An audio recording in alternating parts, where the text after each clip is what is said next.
Good morning and welcome to our UBC Learning Circle, Hard Truths about Reconciliation with Elder Norm Leech. Today's conversation is presented in partnership with the Center for Excellence in Indigenous Health and the First Nations Health Authority. We would like to thank the First Nations Health Authority for generously funding the UBC Learning Circle and allowing us to have these conversations. Before we formally begin, I'd like to acknowledge with respect and gratitude that I'm joining you from the unceded territories of the Musqueam, Squamish, and Tsleil-Waututh nations. Please feel free to introduce yourself and the nation you're calling in from in the chat box. For those of you who don't know me, my name is Saran Squawkin. I am Syilx Okanagan on my mother's side and Hickory, Apache, and Belgian settler on my father's side. I will be the moderator for today's discussion.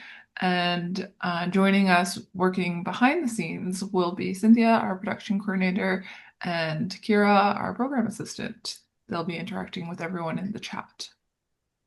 Finally, before we get into today's discussion, I'd like to provide a gentle heads up that the topics covered may be sensitive or emotionally triggering. Please make sure that you are looking after yourself, and if at any point in time you need to talk to a friend, elder, counselor, or family member, don't hesitate to do so. We have some prompts in the chat, and if you need additional support, please access them. Now I will turn it over to Norm to introduce himself. Norman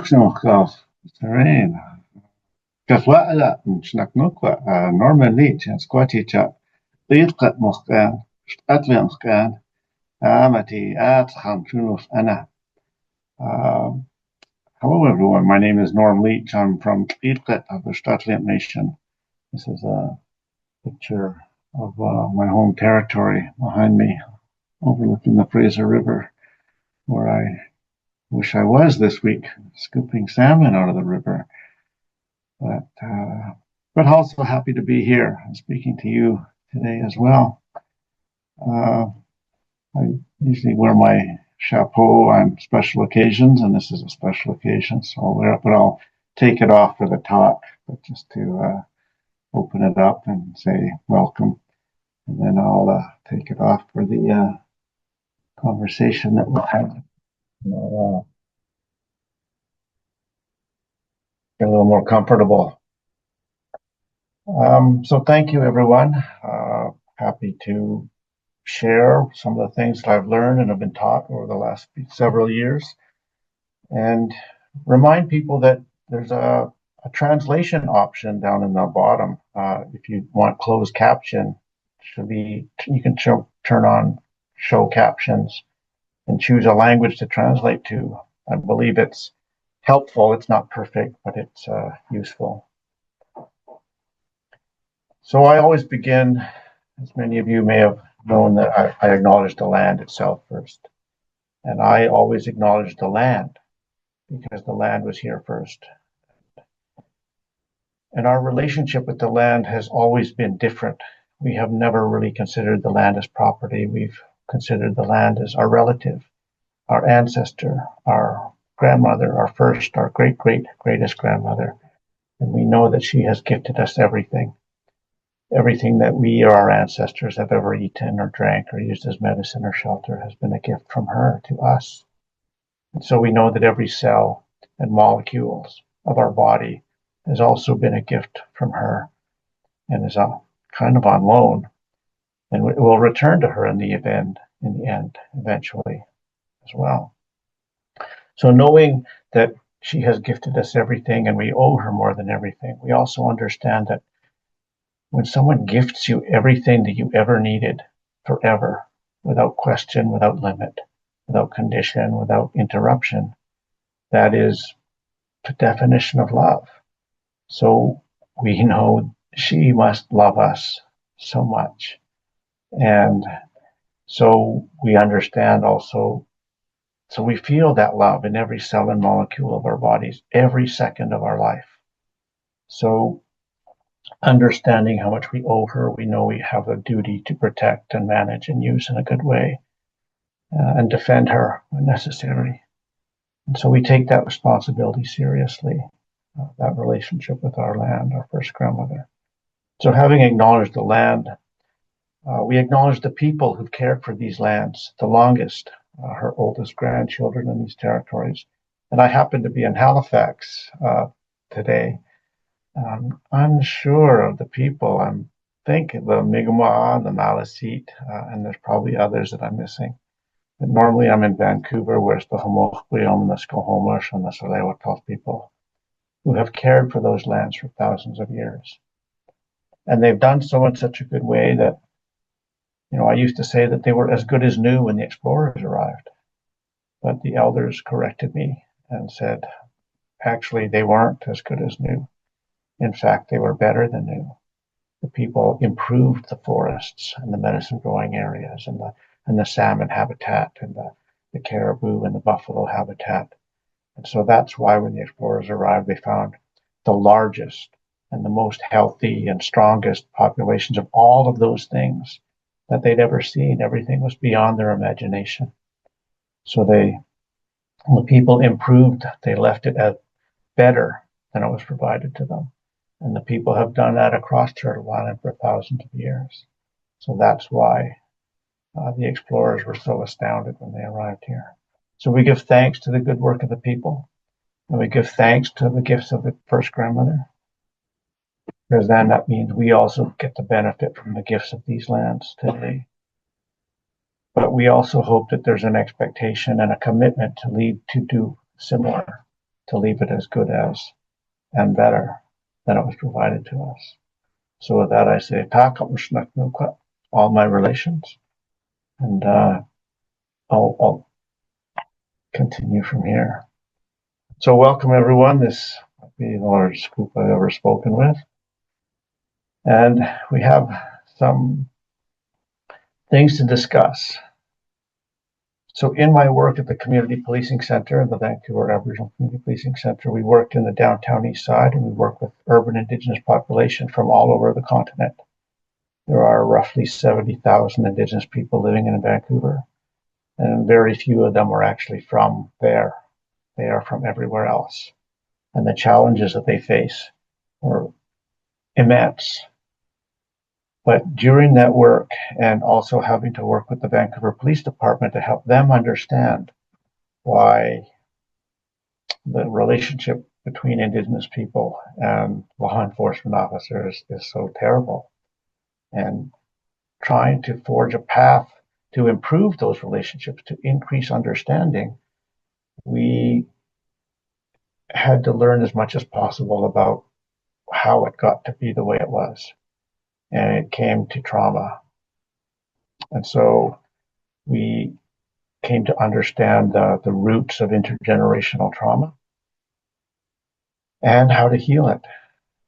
And so I'll share some of those teachings and learnings today, and hopefully it will help people understand why I don't do reconciliation work anymore. I do a lot of decolonizing work. I do a lot of trauma healing work. I do a lot of restorative justice work. And I work in many sectors on many of those things. But it needs to go beyond reconciliation. And there's a reason for that, is that Indigenous people in this country really don't have anything to reconcile. We did not do anything to Canada.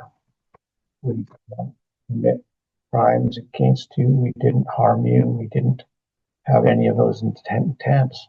Now, I think Canada has some reconciling to do with its own history, with its own actions, with its own behavior over 500 years. Canada has admitted cultural genocide, and it's admitted in many email signatures across the country, millions of times every day, that these lands have been taken, and the results are obvious. So when we explain to Vancouver police recruits, and we had an opportunity to speak to every class of recruits, police academy recruits out of the Justice Institute of British Columbia, every class, probably for the last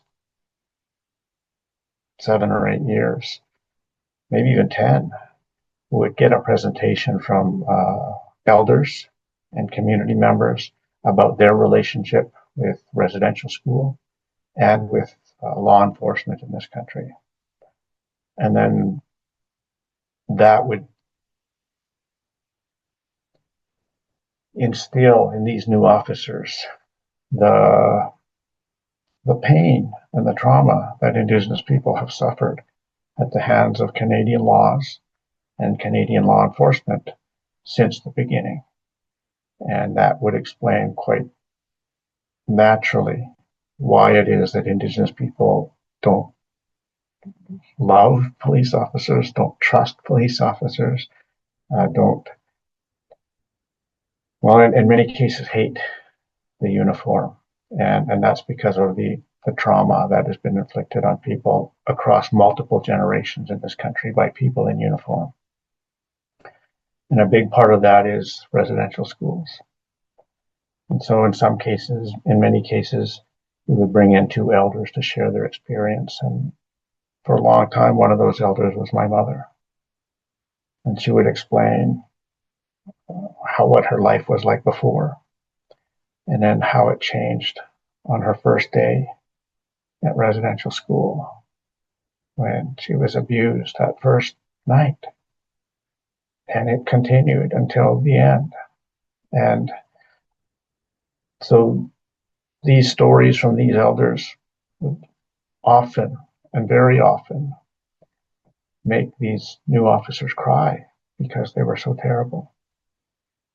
But then we would explain to them that there was a bigger context to that as much as these stories were terrible and these were crimes that were committed against children, that we could confidently say to these officers that these stories exist in the families and the extended families and in the ancestors of every single Indigenous person in this country. And we could confidently say every single family, because it was the law. And Canada wrote a lot of laws concerning us, and it enforced those laws on us. And those laws made us criminals, and those laws sent us to residential schools. But that is the extent of the issue, that it was the law. And those laws were enforced by people wearing uniforms just like those. Whether they're VPD, RCMP, OPP, Sûreté du Québec, the uniforms look the same. And so the uniform is a trigger of those terrible intergenerational memories. And those laws were wrong. And Canada has had to repeal some of those laws and has had to apologize for some of those laws. But the fact is, we did not write one of those laws. Not one. Not one of those laws is in our language. Not one of those laws reflects our definition of justice. Our definition of justice is about healing and restoring balance and harmony. This system of justice is about crime and punishment. And it does that, and it's based on an older model of justice called sin and penitence. And so that is very difficult for us to reconcile. And in fact, most evidence would prove that a system of punishment doesn't work, of retribution, of vengeance does not work. And yet, and we work with court systems, we work with police, we work with all aspects of the Canada's criminal legal system. And I call it that now because I refuse to call it a justice system. But everyone agrees that it needs to be massively reformed. Nobody argues that it's perfect, that it works just fine the way it is, leave it alone.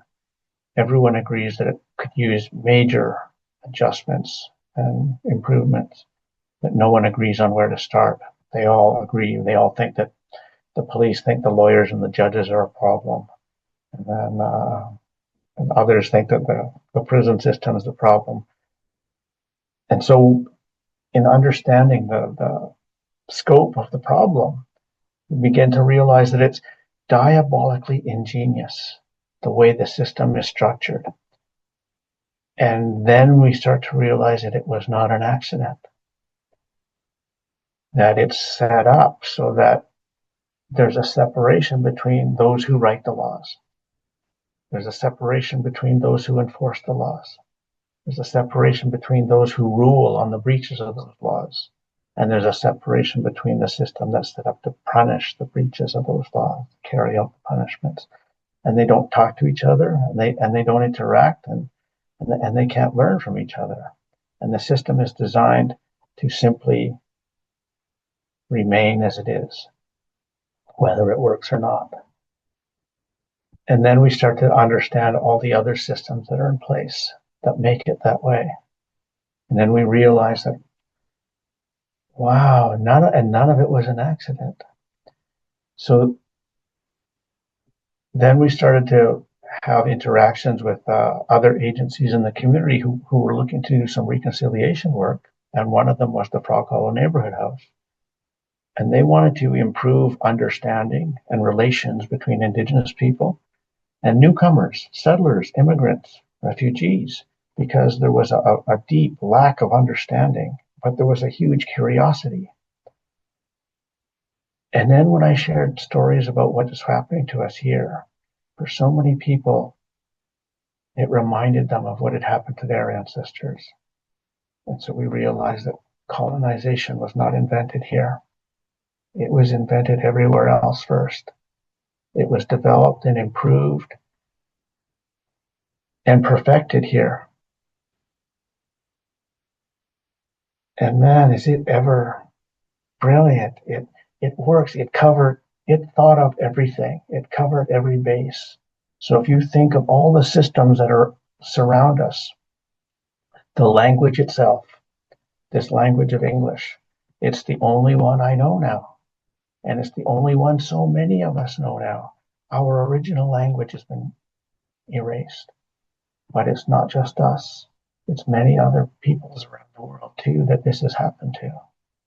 So the systems of colonization are designed to erase the systems that were there for thousands of years and replace them with these new ones that are designed to limit the way we think and the way we behave and the way we react. And it's very traumatic. So it's diabolically ingenious. So to replace the languages with this language, and this language, I don't like the language. It's good for writing laws. It's good for turning everything into property. It's good for maintaining control and hierarchy of power. It's not good for expressing love of the land. It's not good for expressing connection and relationship with ancestors. It's not that good for understanding that we are related to everything. So the language is one. The systems of written laws. Wow, diabolically ingenious. If you control the writing of the rules, the writing of the laws, you win. So they took control of the writing of the laws. And we all had laws for everything.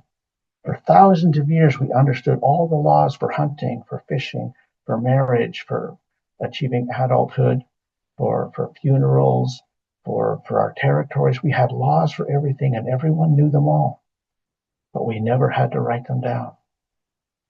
But once someone else started writing them down and imposing them on us, we had no defense, especially when it was in a language that wasn't ours.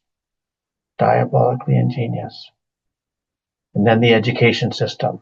What a brilliant tool those residential schools were to take the children away from their parents and to teach them other stuff and to control the things that they learned and were exposed to and the language that they were allowed to do it in and to separate them.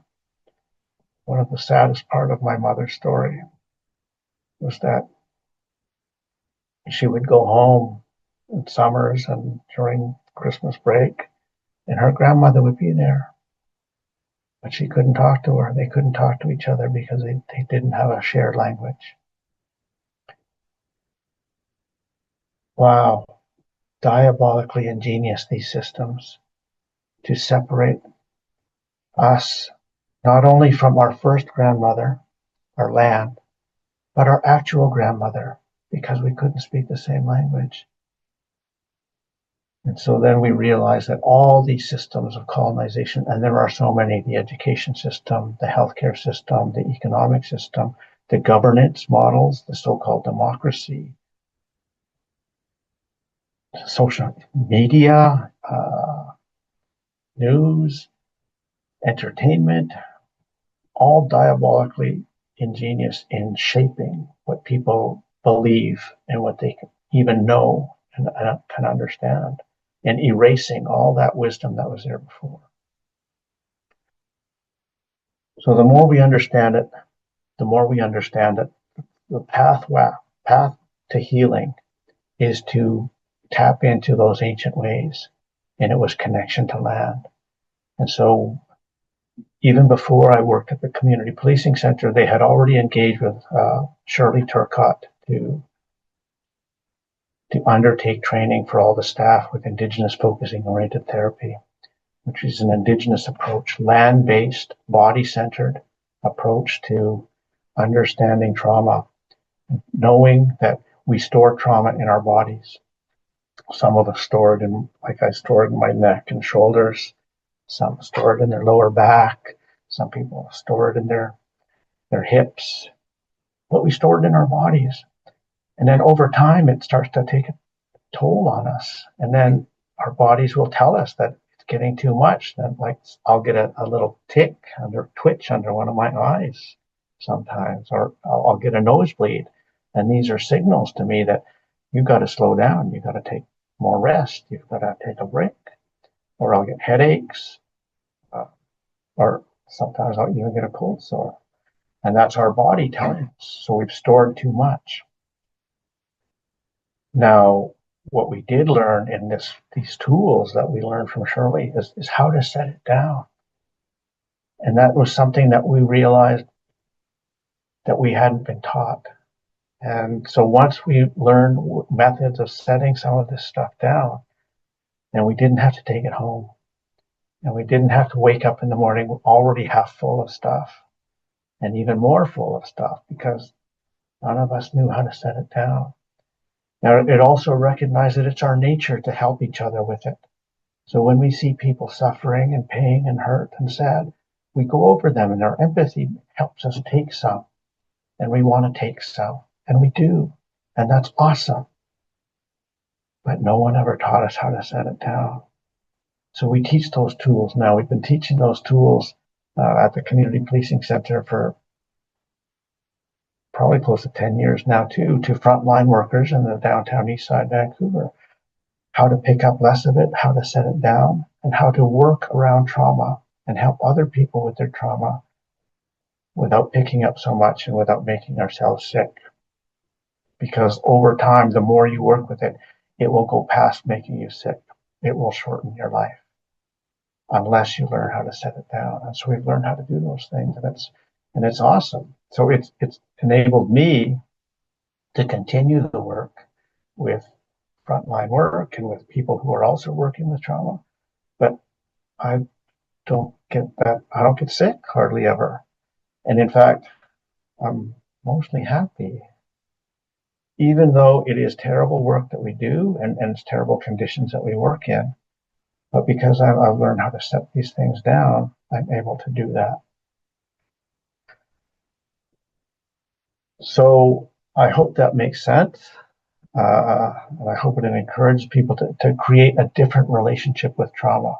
Because if we create that different relationship with trauma, then it doesn't have so much power over us. We can recognize when we've been triggered, activated, and when we are in reaction, and we recognize that it's not really all about this moment, and it's hardly ever all about us.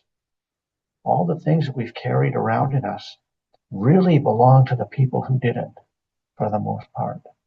And then the more we understand that it's shared, that it's not ours, then the more we can recognize that I've been carrying this around for all these other people, and it has helped them.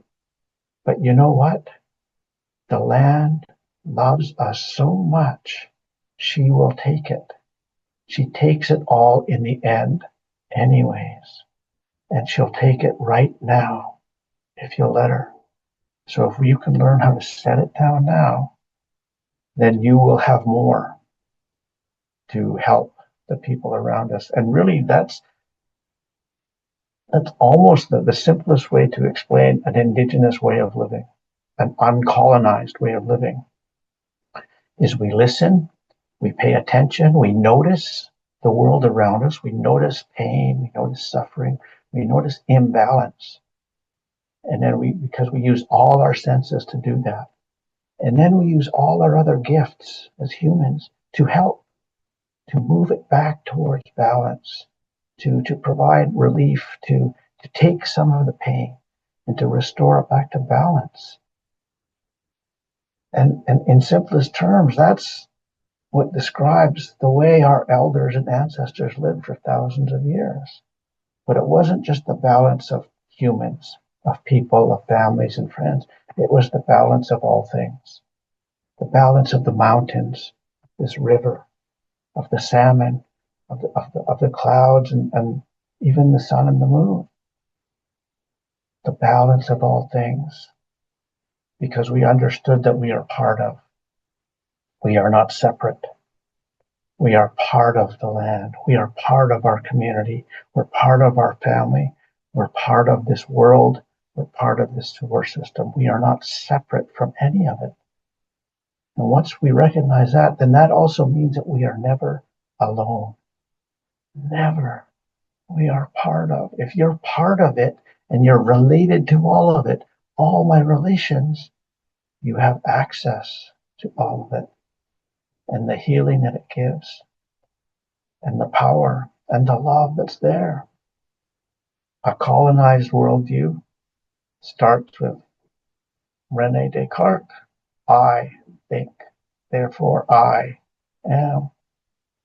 And in that universe, I am in here, and everything else is not I. Everything else is separate. And that means I am alone in here. And everyone else is alone in there. And that's a terrible universe. In that universe, everyone's alone. And that's the worst punishment that we ever imagined to impose on someone, is to tell someone, you have to go be alone now. That's banishment. And for us, that's worse than death. And usually that would be enough to convince someone that they will have to do whatever it takes, make whatever changes are necessary to get back into community. And they would. Because being alone is the hardest, worst place to be. If you're facing a challenge and you're doing it alone, it's 1,000 times worse. But we know, and our ancestors knew, we are never alone. Everything, we are related. It means all my relationships with everything, everywhere, and everywhen. The past and the future is not inaccessible to us because we're part of. So that explains, in some ways, one of the giant differences between colonized and uncolonized ways of being. The fastest growing mental health challenge in cities around the world is loneliness and isolation. And so that's where colonization has brought humanity. The more people get packed into cities around the world, the lonelier they feel. And COVID amplified and magnified the truth of that. So our worldview avoids all that. But it also depends on another major difference between our worldview and a colonized worldview. Colonized systems try to convince you that you only have 5 senses. And the only things that matter are what you see, hear, smell, taste, and touch, the 5 physical senses. And if you talk about sixth sense, or seventh, or eighth, or ninth, or 10th, or 12th, well, then they call those extrasensory perception. And they will make fun of you because you can't prove it. But, I asked many groups of people, who here has a weird sense of humor? Who here has a odd sense of direction? Or we all know people who have a very different sense of time from us. So there are many other senses. And one of our most powerful and important senses is our sense of connection. Connection to land and ancestors and to each other. And if you lose that, or you stop believing that you have that sense of connection, then you have no choice but to feel disconnected. And that is the source of isolation and loneliness. And even Dr. Gabor Mate says the opposite of trauma is connection. So that's what the tools do, is they change your relationship with trauma so that you can restore your connection to everything. And your connection to land and all the power and medicine that is in the land. Modern research also shows that 20 minutes a day in nature has positive, measurable health effects. What a surprise.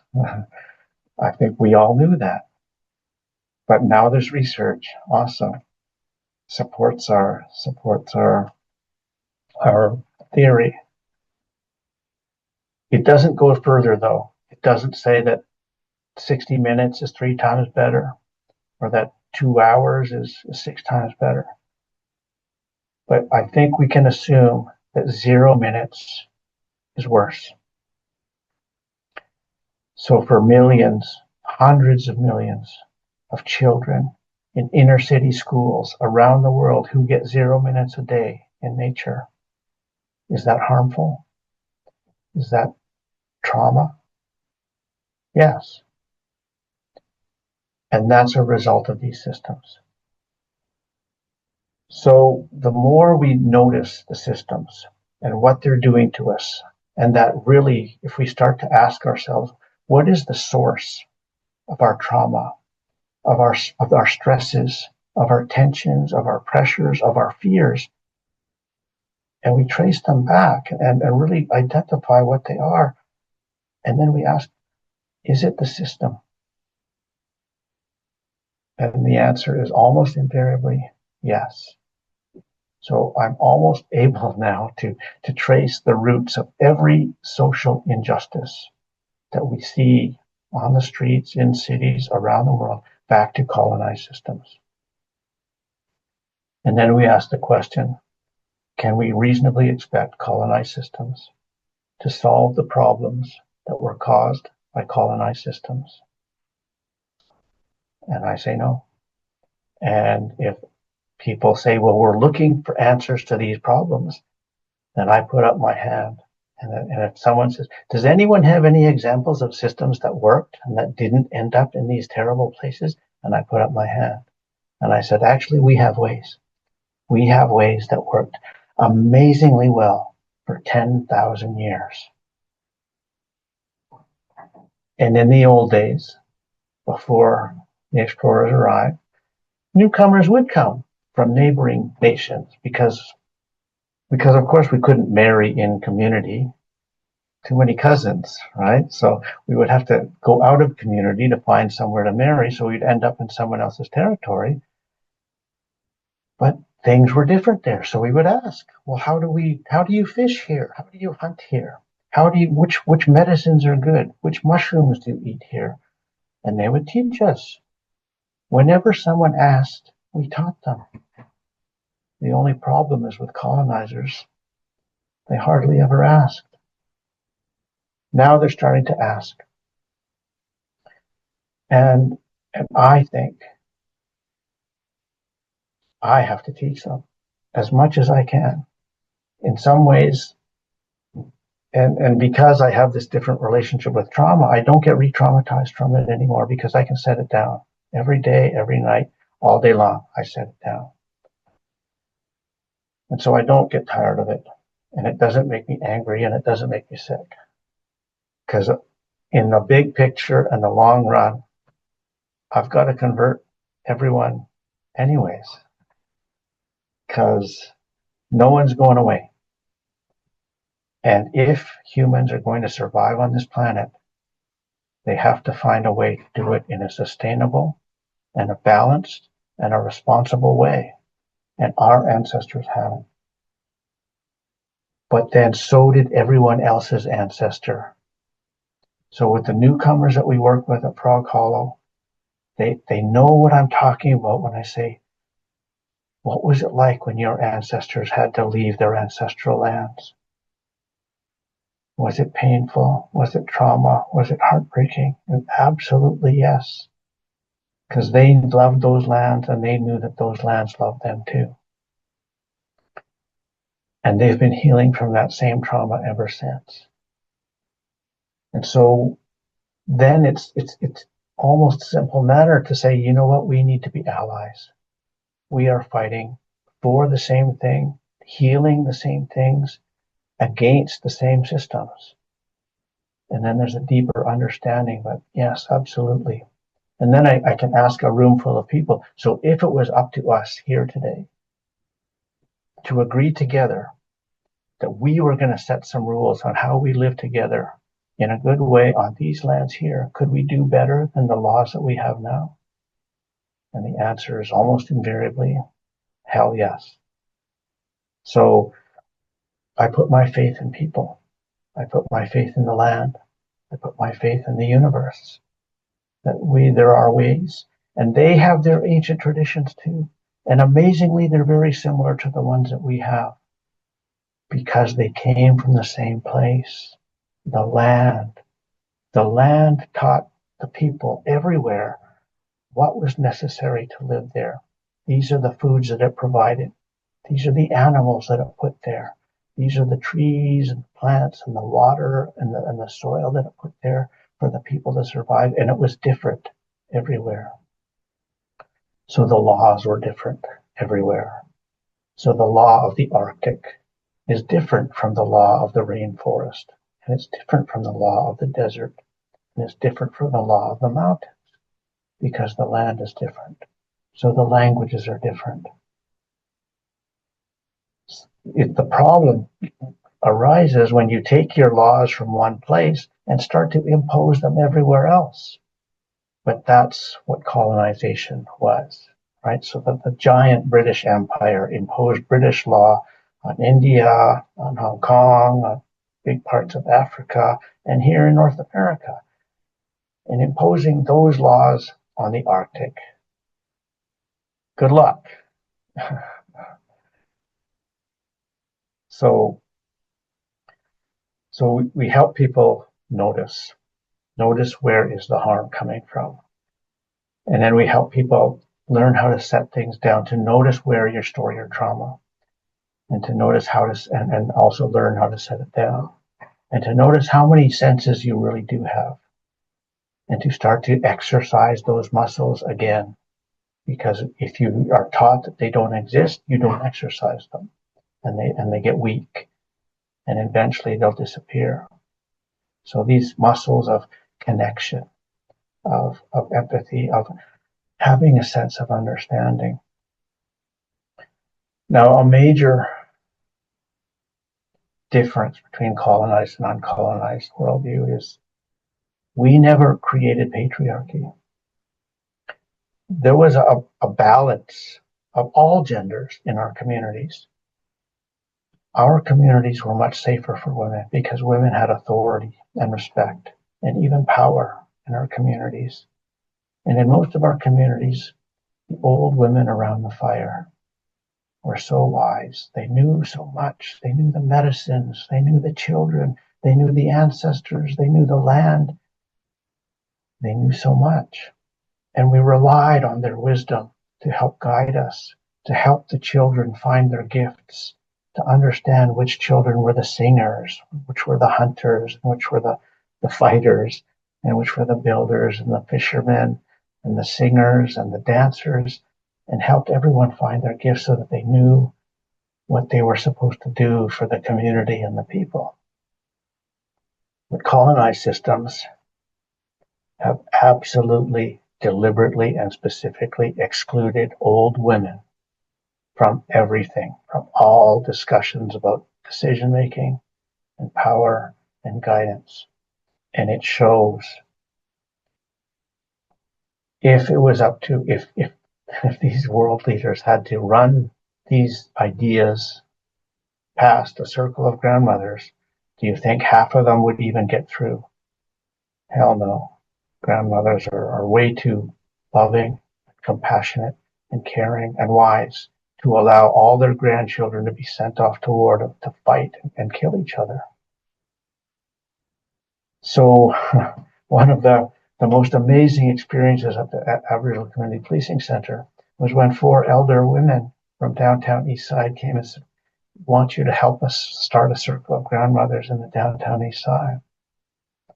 And I said, well, I kind of thought, that's cute.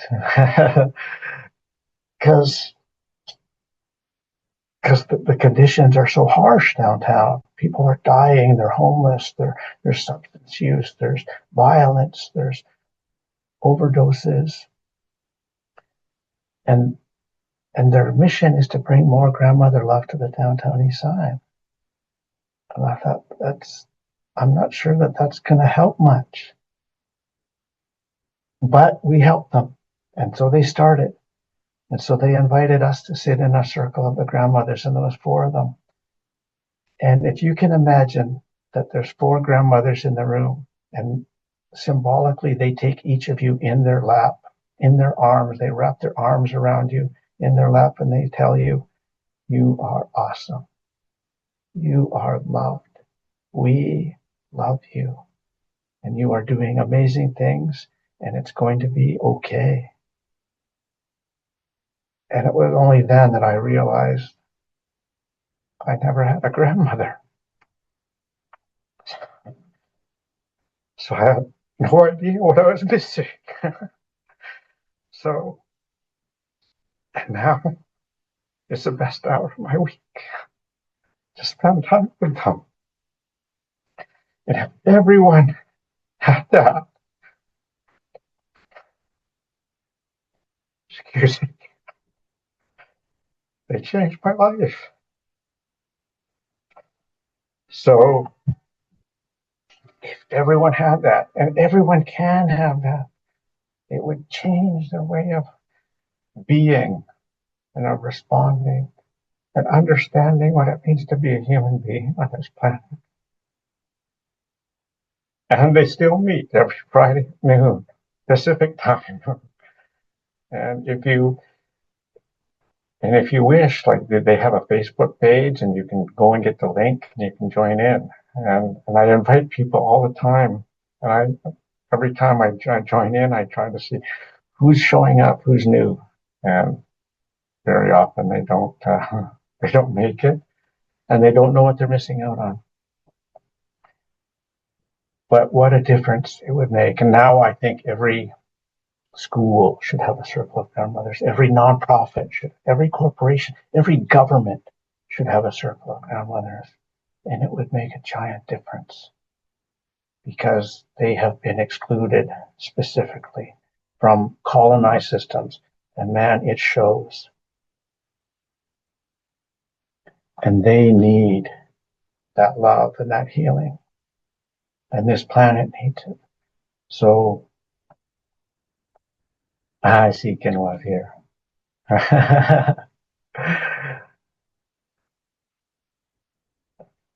So maybe I'll take a quick break. Is there a question?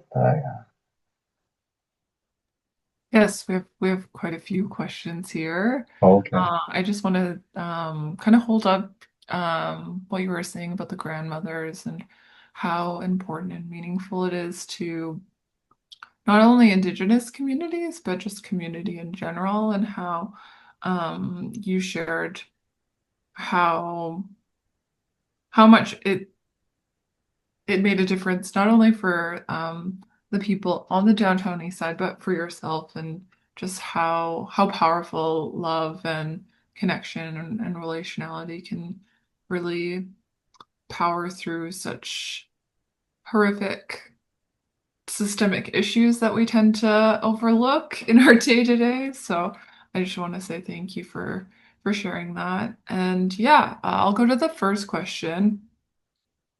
Um, so who should be responsible for learning about our history as an Indigenous folks and hardships our elders are going through? Well, every individual has a responsibility to understand. And that's another major difference between colonized and uncolonized. We don't have a word for rights. The creator didn't give us the right to own property or to destroy property, the land, or to, we have a sense of responsibility. We receive gifts of intellect, of mobility, of dexterity, of creativity, of ingenuity in order to restore balance, in order to help, in order to transform things back to balance. So we have responsibility, not rights. Colonized system have rights, which conflict, like, rights, individual rights versus collective rights, my right to privacy and quiet and peace and quiet, and someone else's right to free speech and freedom of expression. They conflict. So everyone has a responsibility to understand and learn and to ask, right? If I went to Africa or Asia and was going to live in those, I would ask the people who lived there the longest, how do you live here in a good way? And I would listen and I would learn and I would take their word for it. So, but we also have a responsibility to share and to teach, because as I say, nobody's leaving, nobody's going. And if someone can understand how much the land loves us and can commit and swear and proclaim, pledge to protect the land just as much and to love her back just as much and to treat her like a grandmother, then fantastic. I don't care where you were born. Fantastic. Then stay here and help. Because that's what I need everyone to do anyways. And if you can reconnect everyone back to their original place and their original traditions and help them understand that they have an indigenous roots somewhere, someplace, sometime, then they can relearn how to connect to land and they can learn to be healthy. And the amazing thing about this work is it's healing. You just get healthier and stronger and happier. Thank you. So true, yes. When we invest in our environment and our people and whatnot, it brings back so much, and that's so true. Um, Sorry, I'm just looking for our next question.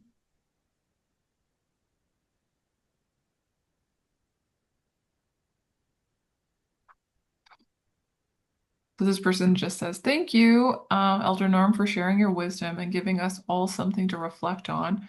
How have you approached working in a cross-cultural environment where the colonized worldview is heavily favored? And before we close, I'm also wondering what kind of exercises you recommend practicing for our spirit." Okay, well, once I ask people to imagine back in their family tree, their family line back 10, 20, 30 generations, back to the place where their ancestors lived in one place for more than 1,000 years, they can imagine it. And some it's 15 different places, right? That's how humanity has been shaped over the last 1,000 years.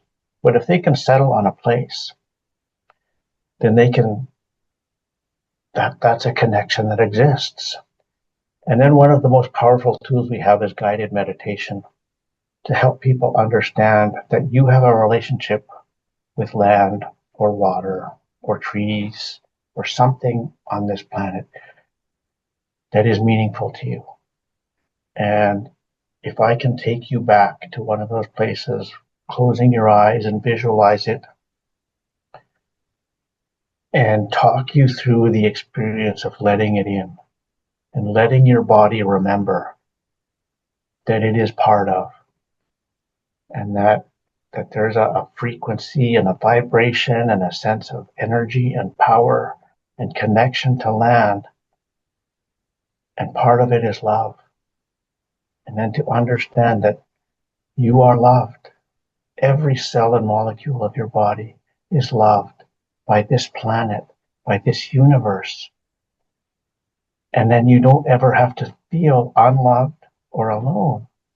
And then to simply get to the place where you understand that you were born a human being on Earth.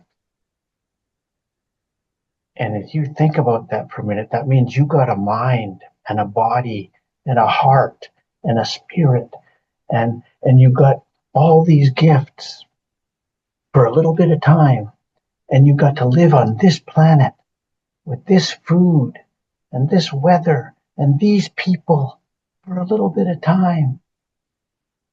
And then you realize you already got the gift. You have all this opportunity to feel all of it, to feel the love, the joy, the laughter, the pleasure, and even the sadness, pain, and the heartache and the grief. But what a journey we get. And really, all we're supposed to do is take care of the place. And we get all this for this amount of time. And the greatest feeling that you can get in your heart is when you help people. And I work in nonprofits, and I work in a neighborhood house, and I work in childcare, and I work in seniors, and I work in settlement, and I work in social housing, and we help community all day. And the staff and the volunteers, like I have 120 staff and nearly 300 volunteers, and they get to help other people. And that's why they do the work, because they're certainly not doing it for the money, because the money is terrible. But we give them the opportunity to have that feeling in their heart when we get to help other people. And that's what nonprofits around the world do. We help. And of course, nonprofits around the world is largely women. And that's explained because women understand that sense of connection better than men. And I think it's because women give life. They have the experience of understanding that there is something inside them that is completely within and part of them. And then it's not. And then at birth, there is an entirely separate set of eyes looking back at them. And there is a connection that they understand that they are not separate. They are connected. And that connection can never be broken. And so women have that understanding that they are connected, not only to their children, but to everyone. We're all connected. But men don't get that experience.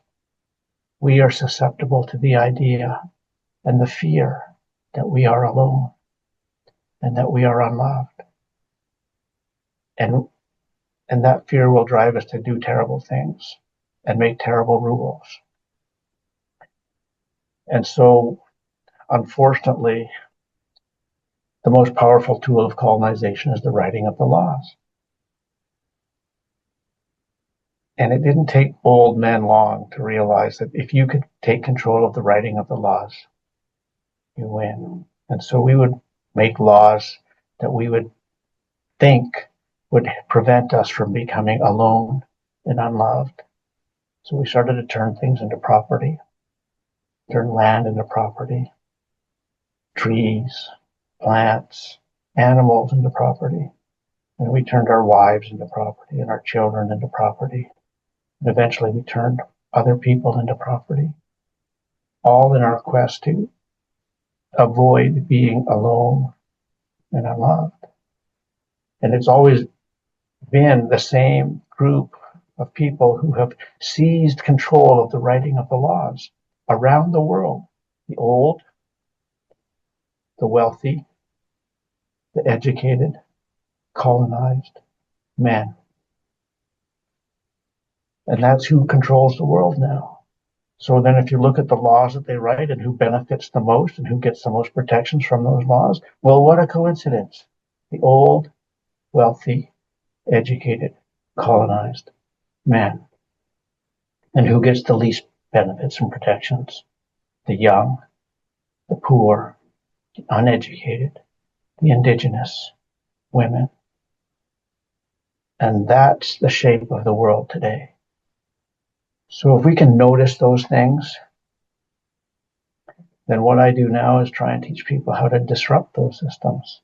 If you can notice them and you can understand how they work, then you can notice how to disrupt them. And if you can disrupt them, then you can hijack them. And if you can hijack them, then you can hack them. And you can turn them back against itself for the people instead of against the people. So big picture, long term, that's the mission and the goal. Taking the things that we've learned over the last decade. And amazingly, I wasn't this person 10 years ago. Very different. And I lived entirely in my head. But I'm so grateful for the changes that I've experienced and the opportunity to share them. Um, okay, there's more questions. Yeah, we have a lot. One thing I do want to add, just for any women or trans women out there, there's also a lot of love and whatnot that comes with that who don't have that same experience or whatnot, whether that be due to health reasons or even just being a trans woman. You are still someone who can provide just as much love as any other woman. We're all And I supposed think to, that yeah. needs to be highlighted here, just so that we're not saying cisgender women are the only ones that provide love and teachings to our community, because we know that a lot of our trans women and even our women who are unable to give birth are the ones that uplift that love probably even higher sometimes because they know that they aren't able to have that same sort of connection. But we have our next question here. So you were talking about that grandmother's page on Facebook. Are you able to share the link afterwards with us so that we can post on the website? Kinwa can probably put it in the chat. Oh, okay. If you search Facebook for Circle of Grandmothers of the Downtown East Side, you'll find it. You'll find, Cool. and it's usually in the comments, the link, the Zoom link. Okay, cool. We'll get that going. And then someone just pointed out they were just looking at your pronouns that you've chosen, that they love that you wrote we and us. Did you want to speak to that? Yeah, to try to be consistent with what I say, right? To understand that there is no I. And and it's not even just about people. It's the land. To understand that, I was asked a question once at UBC. I was on a panel and someone said, well, where do you, and it was on climate justice or what do you see in 500 years? I said, well, let's take it further. Let's say 1,000 years. The earth is going to be great, awesome in 1,000 years because either one of two things is going to happen. Either humanity, figure it out and change their behavior and learn how to live with and balance all things, not just what's best for humans, but what's good for the land and the ancestors and everything. And we figure that out and we learn how to live with the land, or we don't and we're gone. Either way, the earth is going to be awesome because the earth was fine for 5 billion years before us, and it'll be fine for 5 billion years after us. And if we don't figure it out, then man, we didn't deserve it, especially since we already had the answers. So Did that answer that? I think so. Yeah. Yeah. Like, um, kind of speaks to what you were talking about earlier about how, um, you are the land, you are your ancestors, um, you are yourself, but you're also everything around you, right? And we depend on it. Mm-hmm. And so it's in my interest to take care of it. And so that's something that, so now at the neighborhood house, we have childcare and we have 355 childcare spaces. And Mm-hmm. they take a Reggio Emilia inspired approach, which is about connecting to nature and valuing and being curious about the world. And I said, awesome, you're halfway to an indigenous worldview. All we now have to teach these children is that the land is not just property, it's not just stuff. It's amazing. She Mm-hmm. loves you and Mm-hmm. she's part of you. Every drop of water that you drink is from her. Every piece of food that you eat is from her. It goes in and comes out. You are part of the cycle. You are not separate. And you depend on her. We need her. She does not need us. If we help, awesome. If we don't, well, then she'll find other helpers. Mm-hmm. So if we Definitely. can teach young children that different relationship with land, then they will not grow up to think that land is just property to be exploited and abused and destroyed and used and discarded and bought and sold. That kind of leads into our next question. Our question is, can you speak on the commodification and monetization of Indigenous practices as another tactile of colonization in the form of support therapy, self-expression groups? You know Uh, how people have been kind of doing those sweats or um, other practices that have incorporated indigenous practices, but they're now commodifying it. well, again, I say in the long run, we've got to convert everybody anyways. So it's in our interest to teach them how to do it right. I have a saying that the only way it's going to get done my way is if I do it.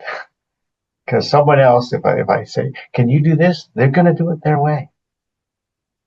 But then one of my other teachings from a sweat lodge elder teacher who taught us about the sweat lodge is that as long as you do things in a good way, it's good. And that means there are always a million good ways of doing everything. And so that also means that we recognize that there's a million good ways of doing stuff, and there's not just one right way. That's religion that says there's only one way and my way to do it. And all the rest, you're going to hell. That's not our way. We never got religious about our spirituality. We understand that everyone has different ways. But if they do it in a good way, it's good. So it's not for me to judge. I question, I'm curious about how other people are doing it and whether they're profiting um, and whether they're sincere. But that's up for people to understand and to notice. So we have these so many other senses that we have to learn to trust, to rely on, and we have to exercise them in order to make them more reliable. So that sense of connection and sense of empathy, of understanding, knowing truth,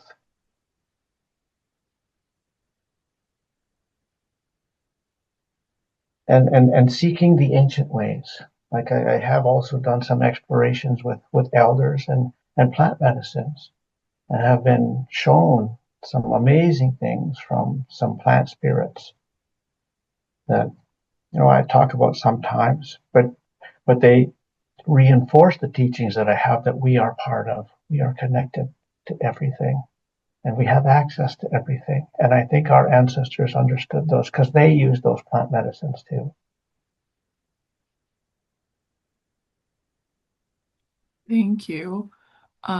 We have another question kind of talking about um, if you could provide us any suggestions or specific tips that you've had or insights on how to learn to put down trauma when working, living alongside people who have trauma, like how to make space so they can connect with you so you're not imposing your own trauma on them while trying to support them. Yeah.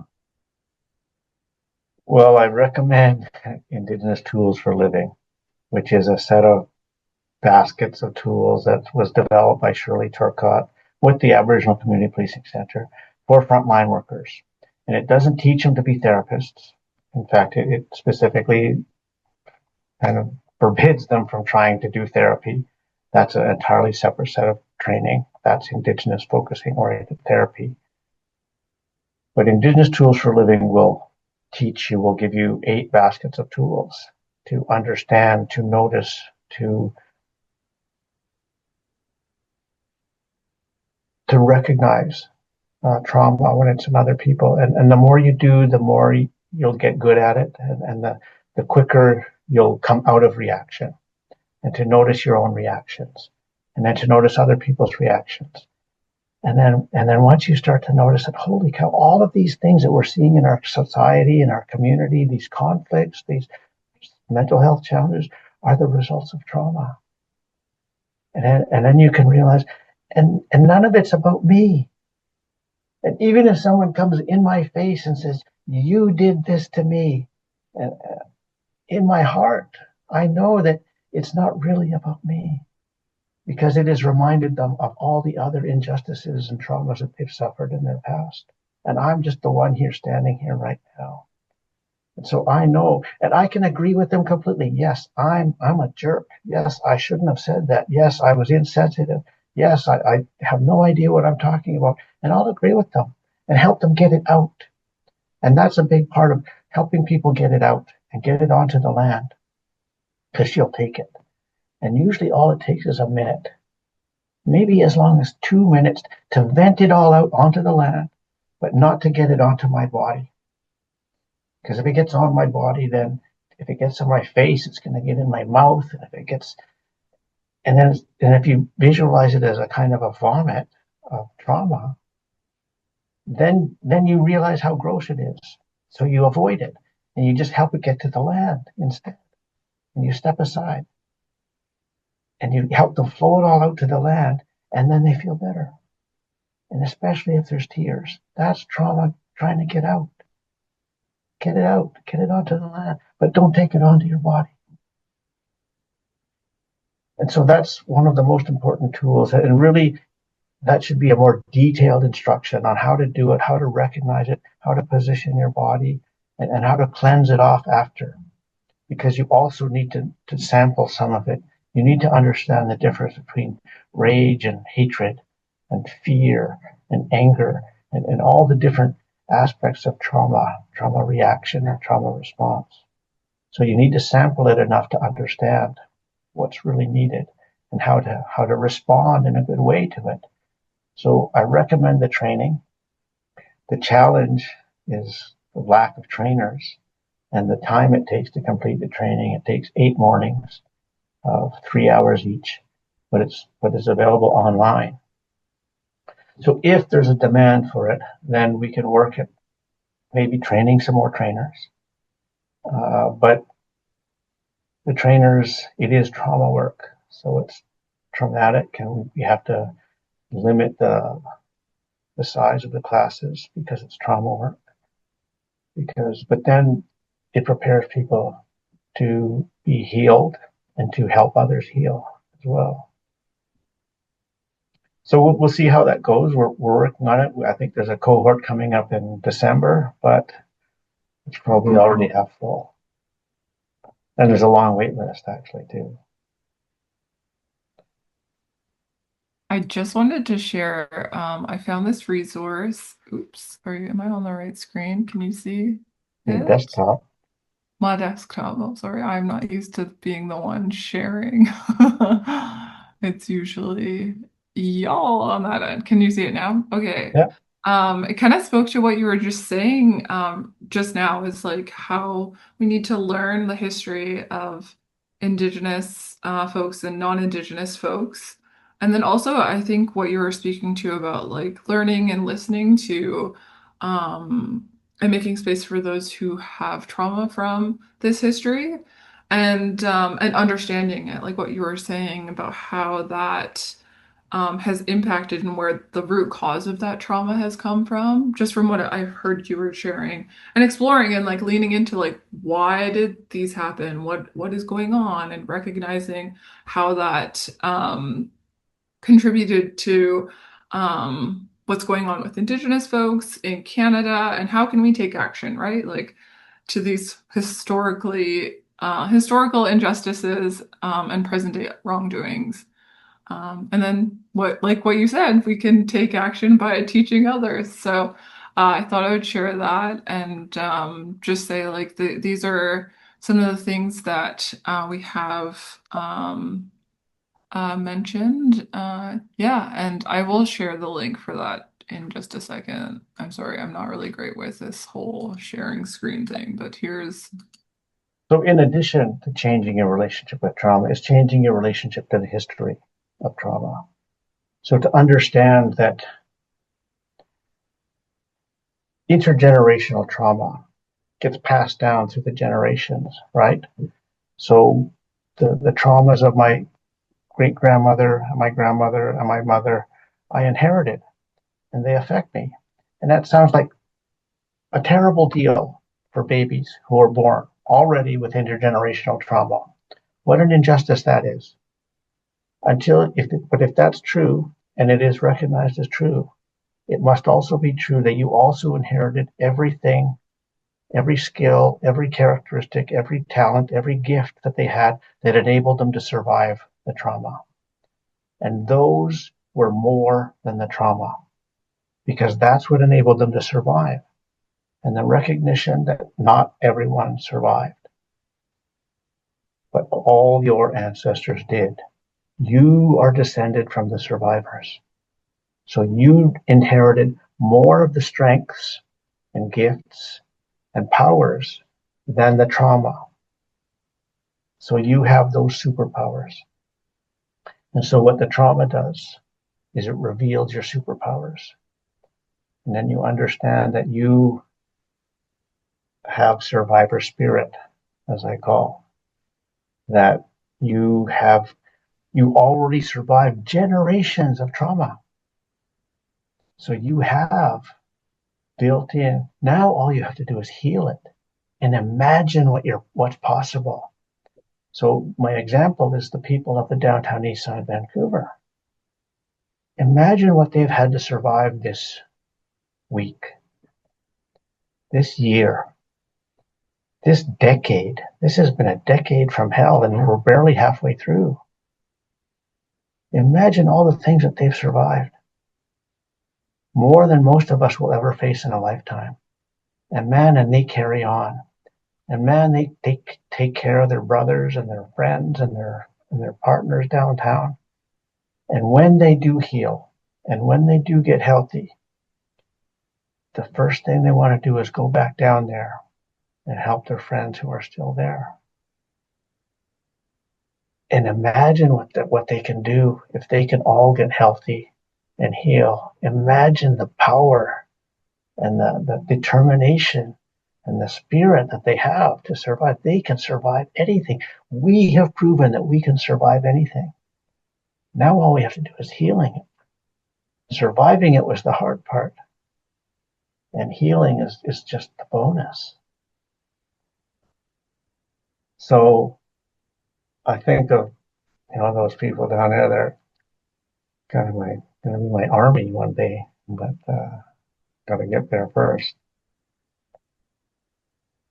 thank you. Everyone's just keeps echoing everything by saying such powerful words, amazing wisdom and teachings, and very powerful. And yeah, and we have another question, kind of, it's a little bit wanting to talk about how I guess this person's, it's hard for them to describe the question just because they don't want to offend anyone, but they're just wondering because does like do you, Elder Norm, have any suggestions on how to reconcile with problematic aspects of one's own indigenous or uncolonized culture?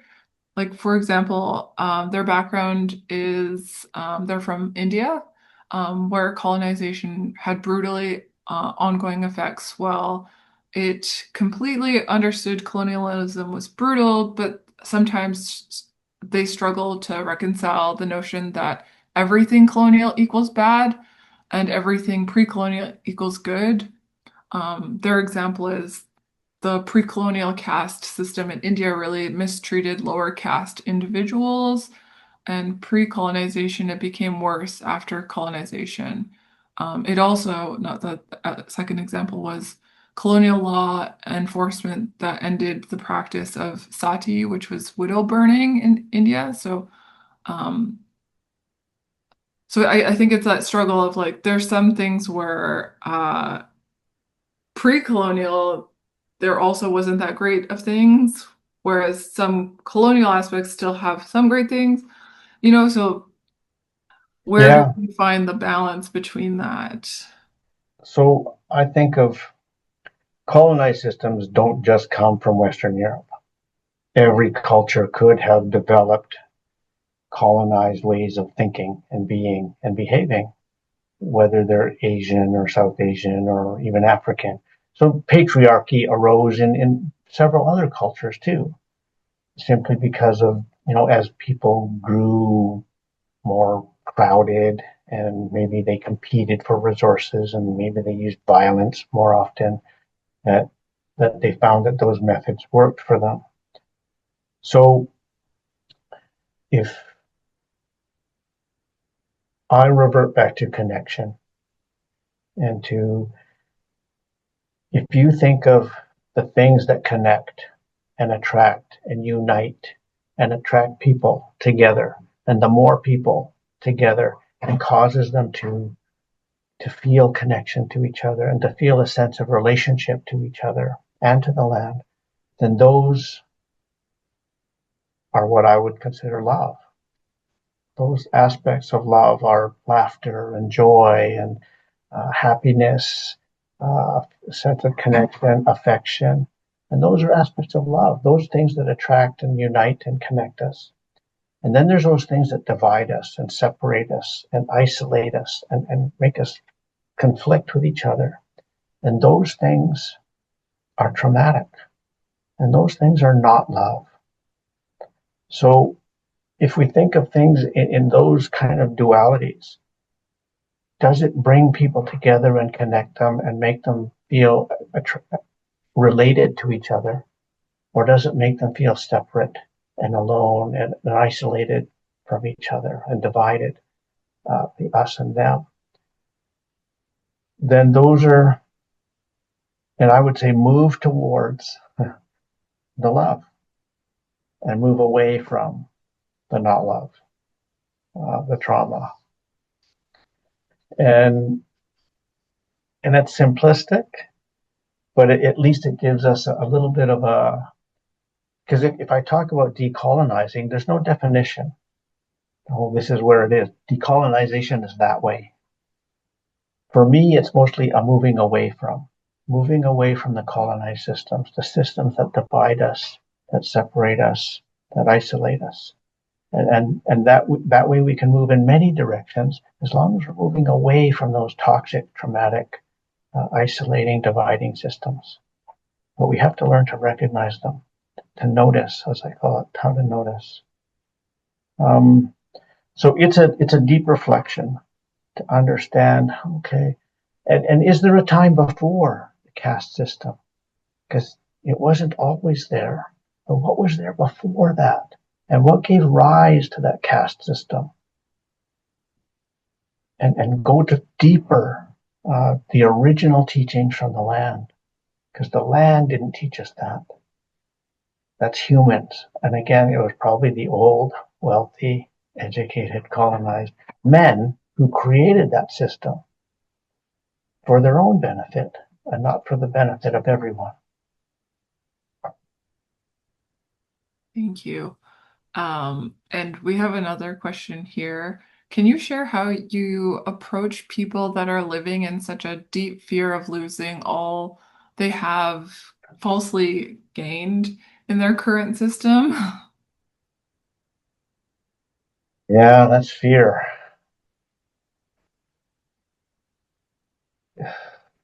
That's a moral ethical struggle. And we want to,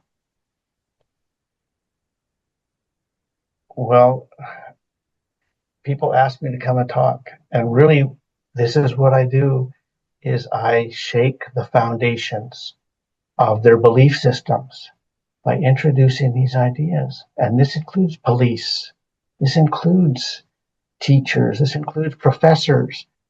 When I say that the foundations of the academy, of the police academy, of the academic system is built on injustice. And it's built on the destruction of all other prior traditional knowledge. Holy cow, their career is built on it. Their life, their livelihood, their income is built on it. That's unsettling. And yet they're willing to have the conversation. And they ask me back to continue the conversation because they understand that it is about being a good human being. And maybe that's one of the terrible aspects of colonized systems is that they seem to have removed and found a way to discount morals and ethics, which used to be the realm of religion, to say these are the moral codes that will guide us.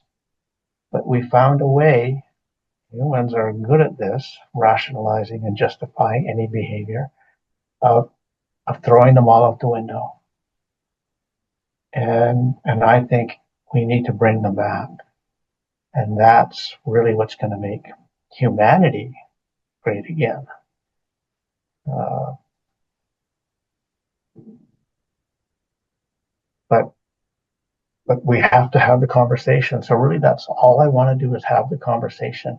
And so, if someone wants to come to me and talk to me about, actually, let's debate. I'll argue colonized systems and the value and the benefits of colonized systems, and I'll debate the value and benefits of uncolonized systems. I haven't had someone volunteer to debate me on that yet. Because I often say, if you want to save the good parts of colonized systems, awesome. Can you point them out to me? And I haven't seen them yet. Maybe technology, because this allows me to talk to a few hundred people at a time, which I couldn't normally do. Thank you. And I'll end off with the last question here. It says, Elder Norm, thank you so much for sharing your wisdom. You are eloquent and gracious. Have you packaged your teaching in written form, and where can Uh, I pick up your books? This person appreciates your emotive voice and will not be on the fireside later. They support you. I've resisted colonized written word. When I realized the harm that it has done to our people, I started to reject it. I stopped reading. I have to write. I have to write emails every day. I have to write reports. I have to write proposals. At some point, I think I'm going to have to collect some of this stuff into a collection of the things that I've written and share it with more people so that because if humans are going to survive on this planet, the ideas of our ancestors have to go viral again. But that's how colonization and colonized systems took over. They went viral because it profited someone for that to happen. And everyone let it happen. But if people can learn to notice the harms that it is causing on everyone now, everyone, not just Indigenous people, not just poor people, not just women, but now everyone, then we can start disrupting it, hijacking it, and hacking it. Thank you. Someone did suggest maybe a documentary or your own podcast or something, bring back the oral teaching. But yeah, thank you so much, Elder Norm. It's been great to have you on the Learning Circle. Did you have any closing remarks before we end this webinar? Um, I can do a guided meditation. Sure, that'd be great. Okay. So I'll encourage everyone to get comfortable where you're sitting. Find a comfortable position for your body. Maybe even lie down if it's possible for you. Notice your breath. Notice your body. Notice how is your body in there. Is it churning? Does it feel tingly? Is it a little achy? Is it tired? Just notice. And notice your mind. Are there many thoughts? Are there many ideas? Is it churning? Is it swirling? Is it a little chaotic? Notice if those thoughts can slow their swirling a little bit. And as they slow their swirling, they get a little heavier, and the gravity affects them, and they start to sink down into your head as they swirl slowly down into your head and through your neck and into your body, and they settle into the base of the trunk of your body. Notice if you can breathe some good oxygen down into them, just to maintain them there, keep them safe. And in your mind's eye, see a good place of good water that you know, a good water place of water. It could be a seashore, it could be a river, a stream, lake, even a puddle. See that water place. Just let it come into your mind's eye. And just let it settle there. Now notice that water there. Notice its color. Notice if it's moving. Notice the landscape where this water place is that you know. Maybe it knows you. Notice if there's trees or plants. Notice the landscape. Notice what's in the distance. Are there mountains? Can you see clouds? Are there animals even? Notice the weather, the time of day, the season at this water place that you know, this good place, good water. Notice all that you can. Have a good look around. Notice the sounds of this place. Can you hear the water? Is it moving? Does it have motion? Does it make a sound? Are there birds or animals that make a sound? Can you hear the wind and the leaves? What are the sounds of this place? Maybe there's even children who know this water place, making children sound. Maybe there's even sounds in the distance that are hard to know what they are. Now notice, breathe the air of this place. Can you smell the water? Breathe it in. Does it have a smell? Is it ocean water, salt water? Can you smell the land? Can you smell any of the plants? Does this place have a warm summer smell, a cold winter smell? Smell it. Now sense into the water. Sense its coolness. Sense its motion. Sense its energy and vibration. Sense how deep this water goes and what's down there. And sense how far this water reaches. What are all the other waters that this water is connected to? Sense how far, and sense how long this water has known this place. How long has this water known this land? Get a sense of all the things that this water has seen and knows about this place. Now let your body remember that it has water. Every cell of your body has water. You are water. And you are related to this water. And this water, because you remember this water remembers you and your water. And it remembers you as a dear, beloved grandchild. And it's so happy to see you. You've come to visit. And it has deep love for you. Let the cells of your body feel the love of water. Every second of your life, every cell of your body. And know that you are connected to all water. You are part of all water. And so feel gratitude for all that water has provided to you and your people forever. And that is love. That medicine of water, that healing of water is with you every second of your life. So give thanks for all that water has provided to you and your ancestors. And know that you can come visit this water anytime you wish, and any other water. And it is medicine for you. And it's healing for you. But you also bring medicine and healing and balance to this water place when you visit. You bring happiness and joy and love and medicine. So leave a token of your gratitude, maybe a symbolic piece of tobacco or a gift of food, something to express your gratitude to water, and leave this place as good as or better than you found it. And maybe commit to come visit the real place one day with a different relationship with water, one of connection and one of love. So prepare to come back to the room, leave this place in a good way, and notice your feet and toes as they wiggle, your hands and fingers as they wiggle. Notice your breath. Notice your face and your eyes as they open, and you return to the circle with a good memory of relationship with water.